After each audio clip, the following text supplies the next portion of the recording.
जी आपने एसटीएफ का जिक्र किया, जौनपुर का जिक्र किया, थोड़ा उसको एलाबोरेट कर दीजिए।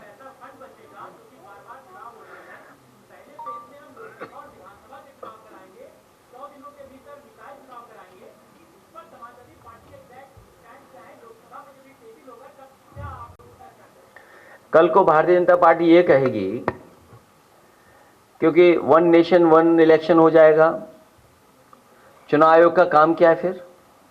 चुनाव आयोग में भी जो अधिकारी हैं, कर्मचारी हैं, उन पर भी बहुत खर्चा होता है। और आप साजिश से सावधान इसलिए रहिए कि इसमें कर्मचारी और अधिकारी आउटसोर्स किए जाएंगे, लेटरल एंट्री से लाए जाएंगे। मान लीजिए अगर लेटरल एंट्री से लाए गए तब, और अभी भी आपको जानकारी होगी जहां जहां चुनाव है 10 सभी बीएलओ हटा दिए गए हैं अगर उनका कहीं भी किसी तरीके से समाजवादी पार्टी या समाजवादी पार्टी से झुकाव है या उनके नाम के आगे कुछ अगर लिखा है तो। ये तो आपको भी पता है। तो क्या ये इतना बड़ा चुनाव आउटसोर्स करके कराएंगे?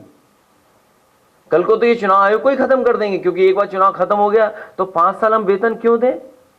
अगर बचाना ही चाहते हैं खर्चा तो भारतीय जनता पार्टी अपनी रैलियां क्यों इतनी ज्यादा करती है?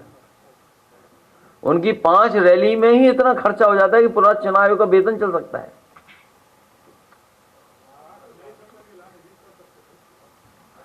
और अपनी पार्टी के राष्ट्रीय अध्यक्ष का भी चुनाव कर सकते थे।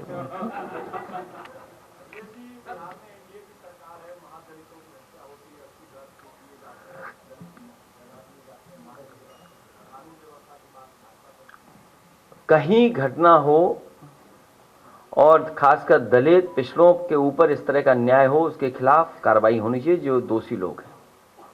और भारतीय जनता पार्टी का डबल स्टैंडर्ड कोई पहली बार नहीं है, डबल स्टैंडर्ड उनका हमेशा रहा है। डबल स्टैंडर्ड आप याद होगा जब यहां पर गवर्नर थे राम नाईक जी, डीएम एसएसपी अधिकारी कौन पोस्ट हैं उनके बारे में हर दिन चर्चा करते थे।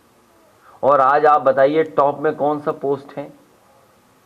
कई ऐसे अधिकारी पोस्ट हो गए हैं जिनके कारण बहुत सारे लोग कुछ बनने से पहले ही रिटायर हो गए।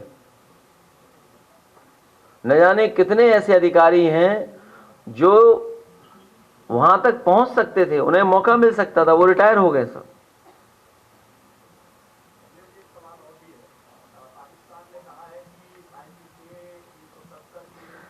भेड़िया से बचाओ।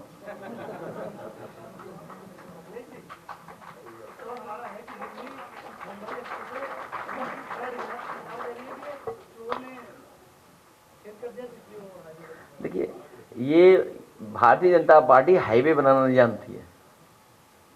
अगर हाईवे बना रहे होते ये लोग तो आपका पूर्वांचल भी अच्छा चल रहा होता, बुंदेलखंड भी अच्छा चल रहा होता। और फिर आगरा से लेकर मुंबई से लेकर के जो दिल्ली वाला एक्सप्रेसवे है वो 1 लाख करोड़ का है। 1 लाख करोड़ का एक्सप्रेसवे है। अगर वहां गड्ढे हो रहे हैं तो ये सवाल खड़ा होता है कि आखिर गड्ढे कैसे हो रहे हैं वहां पर?